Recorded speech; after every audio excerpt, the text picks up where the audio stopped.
Hey gang, Hammersill here.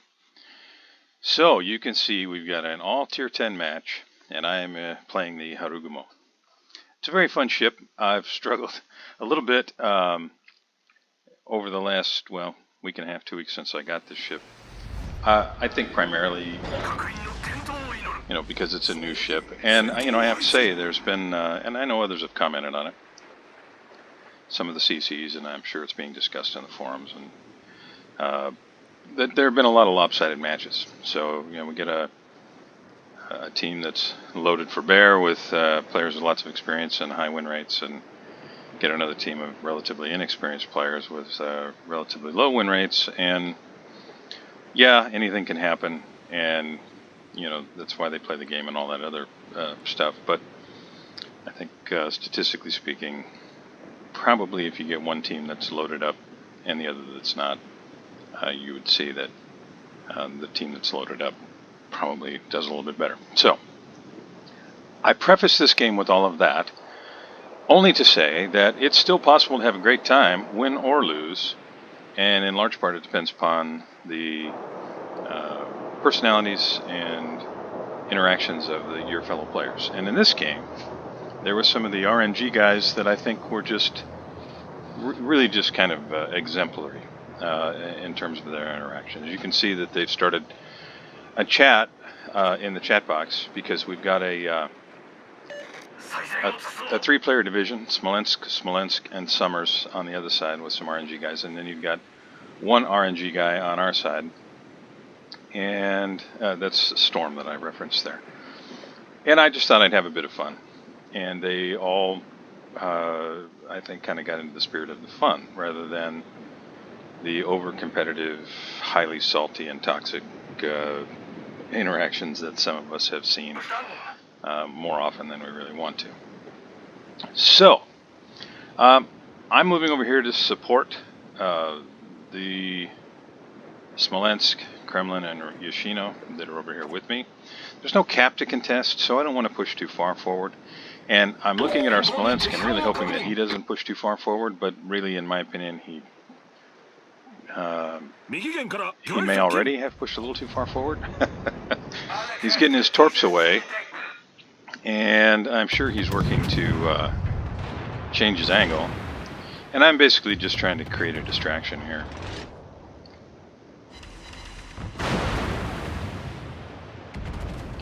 Now I'm looking at the minimap, and it looks like the Kremlin is just pushing right up at me.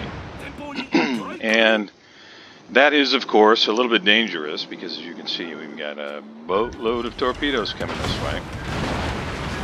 Enemy team is loaded up with the Shimakaze, Summers, and Colbert. At this point, we know that the Summers was on the, at least relative to where I'm at, far side of this island that's to my port side. So, my guess is we probably got a Shima out here. And I'm just trying to keep the guns hot. If I can get fires burning, that's great. Now I'm starting to worry a little bit about the positioning of our Kremlin. He might have been thinking, well, I'll make use of the island, but he pushed up so far that he couldn't turn in and fall back. He has to turn out. And, we all know that's going to have devastating consequences. Kurfürst is sitting back there, can just barely get shots up over the island, so I'm going to continue to do so and try to get some fires burning on this guy. So our Kremlin is in the process of trying to get out of here, and our Yoshino, he just continues to push forward, which is, suicidal is probably not an unfair thing to say.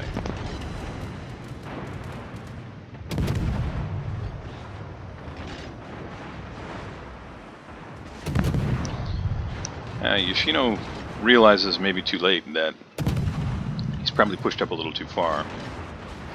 And here comes the next round of torpedoes.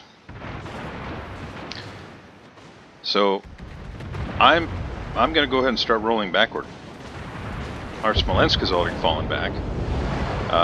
And our Smolensk is, I think, wisely falling back. We got, on this side, 2 GKs, a Smolensk, and probably another Smolensk, because they were in a division, and a Yoshino out there. So all I'm really doing here is trying to create a little bit of space between me and what I'm guessing again is the Shimakaze, so that I can fall back without getting spotted.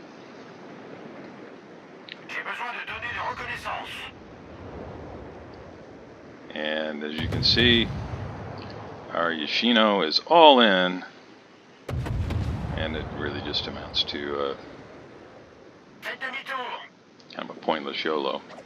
But there's nothing I can do about it. All I can do is the best I can do with what I've got, and that is, unfortunately, at this point, there's the Shima that I was thinking was probably out there. All I can do at this point is get out of harm's way. There's just too much there.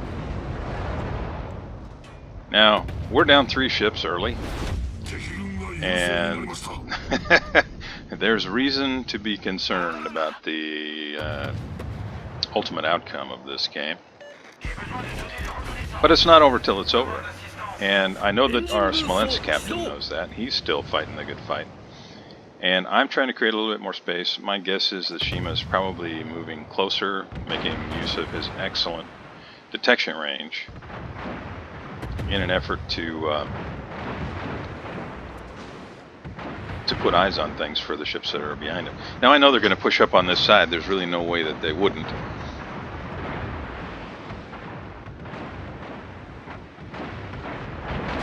And I'm just hoping maybe one of those torps might land. And what do you know? What do you know? The Shimakaze ate a torpedo and went down. And so did Yoshino. Now we can't see him right now, but we know he was there. And suddenly it's 3 ships to 1 ship down. And they are pushing into a Smolensk and a Harugumo, both with torpedoes. Now granted, they're probably going to keep their nose to where they expect us to be, more or less. I'm just making use of the smoke's edge there, and he's really helping me out by firing. My blind fire went a little high, but I've still got a little bit of time on that smoke cloud, so I'm going to go ahead and get some shots in the air, see if I can get a fire burning.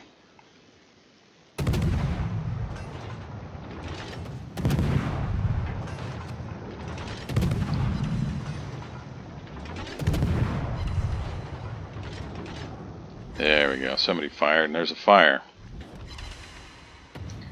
I've got to keep an eye on the smoke. Now, the smoke timer's not showing up here in the replay, but I was keeping a careful eye on that. I did not want to get spotted with all those ships out there. Again, I'm expecting there are 2 Smolensk there. I've got 30 seconds. Yeah, there we go. 2 GKs, 2 Smolensk, and a Yoshino, chasing a Harugumo and a Smolensk. Now, you'll notice at the top of the screen that while I've been talking, our team have managed to take out 2 more of the enemy ships. So now, both teams are down 4 ships. And this is looking like, maybe we can do this. Just keeping our head in the game. Smolensk and I are really the only things on this side, although you can see on the mini-map, they're at Delta 7. Our Republic is moving this way. I'm just going to throw some torps out. I realize the chance of landing these torps is really, really slender because there's just too much hydro there, especially if they're chaining them. But if nothing else, maybe I can get them to turn, which will slow their advance on our cap and give our guys on the other side, down goes our gearing, give our guys on the other side more of an opportunity to either get in their cap or fall back to help at ours. So you can see there's a Republic now that's positioned to be able to get guns on the bad guys. And I was really hoping to land one of these, but nope. And there's a Hindi moving back this way as well. So at this point, with 2 minutes left on my torpedo reload, I'm looking at a Smolensk that turned out, and I'm looking at my position relative to them, and I'm realizing that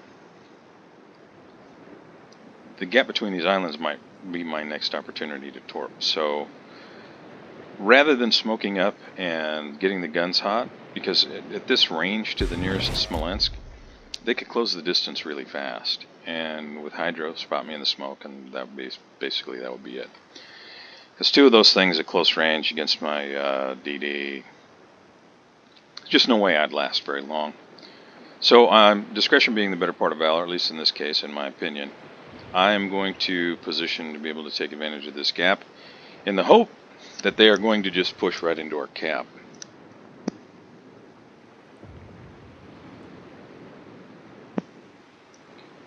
And it kind of looks like they probably are.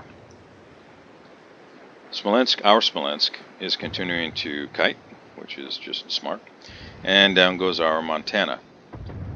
So they have, once again, a one-ship advantage. Now I've got 45 seconds, and now I'm starting to wonder whether or not they're going to get ahead of my ability to torp them here. So I'm going to have to reposition and maybe torp from the other side. I'm going to need to run back the other way, and I'm just starting to realize that right about now.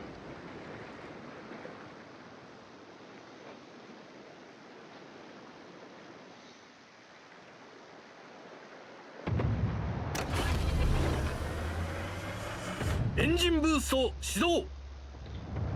So I hit the speed boost and turn the ship around. And you can see we've got one GK that went south. Probably a good idea. We did have guys pushing their cap. But that makes things a little bit better for us up this way. Now, I've got to keep my distance. I don't want the Smolensk to get close enough to be able to spot me.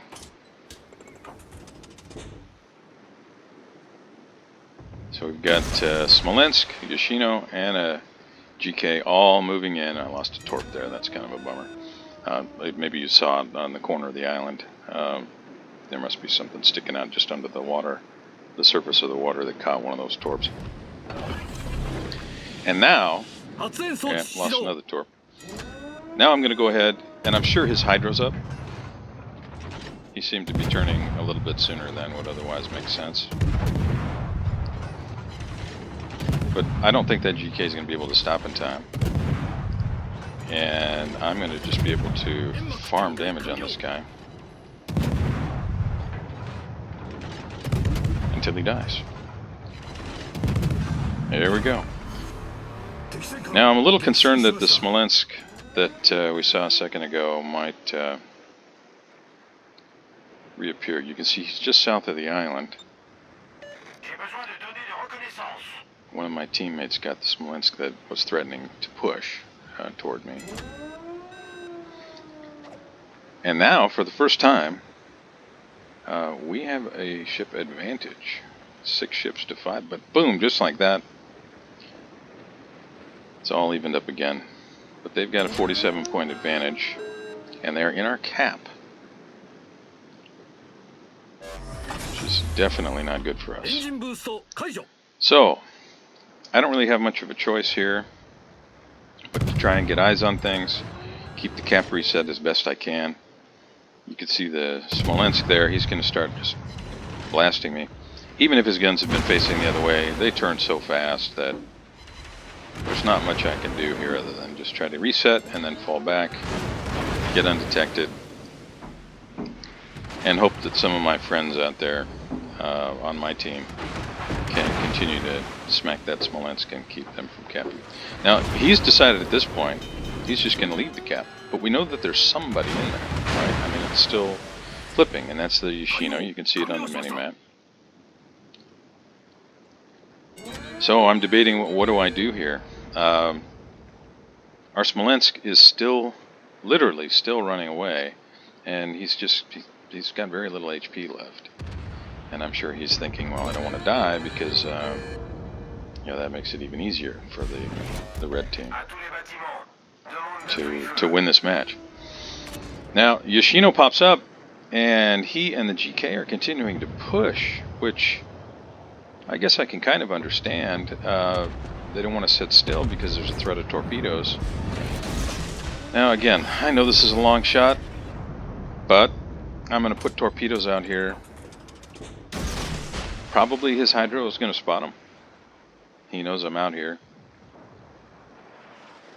And I'm looking at this GK, and the GK is just about dead. I mean, still got 15,000 hit points, but from where he started, that's not much. So I'm going to try and get close enough to get guns on the GK. But he's behind the island, and there's a Yoshino right here. It looks like he's liable to eat at least one torpedo, maybe. So I'm going to see if I can help finish him off. Now, I did land a torpedo.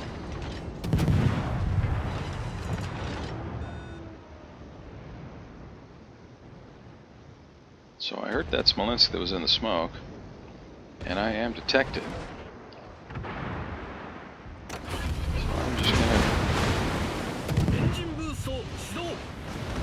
to smoke up, try and finish off this GK. There's a Confederate, that's always a nice feeling. And I got lucky and got the kill shot on the GK. So now there's a Des Moines, and he's probably feeling a little bit uncomfortable right about now because he's got a Hindi basically right in his face. There's a Republic here, but not anymore. He's gone. And a Harugumo. Now I'm looking at the minimap right now, and I'm saying, okay, I just got to keep this island between myself and that Smolensk. Oh, Hindi. You can see how much side he showed there before he... what are you going to do? I don't have much choice here. I have to try and finish this guy off. So I just have to count on my rate of fire to finish the job before he can finish me.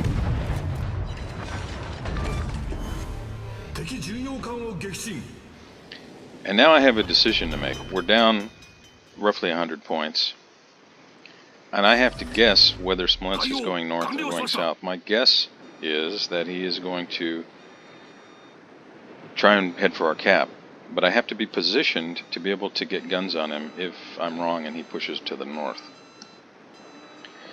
Now, I probably should have switched to AP here, just in case he comes around this corner, but I didn't have it ready. So, yeah, that mistake's on me. And there he is, which I was really hoping wouldn't happen. You can see his guns were pointed this way, and look at that. Almost all my hit points gone in that first shot. He angled just enough to make my AP do basically nothing, and I'm out of the game. So, did everything I could. 188k damage, 4 kills, landed 6 torps, started 5 fires, 271 shots on target. It was fun. It was really a fun game. I have no regrets, did the best I could, and I'm sure everybody on my team did just as well. It's just one of those things. This is the kind of game that, in my opinion, we all love to have. This is the kind of game where I think you can feel really good about it, win or lose, just because it was fun. This was a challenging game. Both teams gave their best, and I don't have any regrets about the way that I played the game. Sure, there were things that you probably watching this video thought, well, maybe you should have done this or that or the other, and it's probably true. But I play the game for fun. I'm assuming you do too. I'm sure you do. And it's hard to argue with whether a game is fun when it's this close. In my opinion, when it's this close, yeah, it's fun. Hands down, win or lose, always fun in a close match. So I will leave it there. I really appreciate you joining me and listening to my rambling while we watch this game together. Thanks a lot for spending the time with me, and I will see you the next time.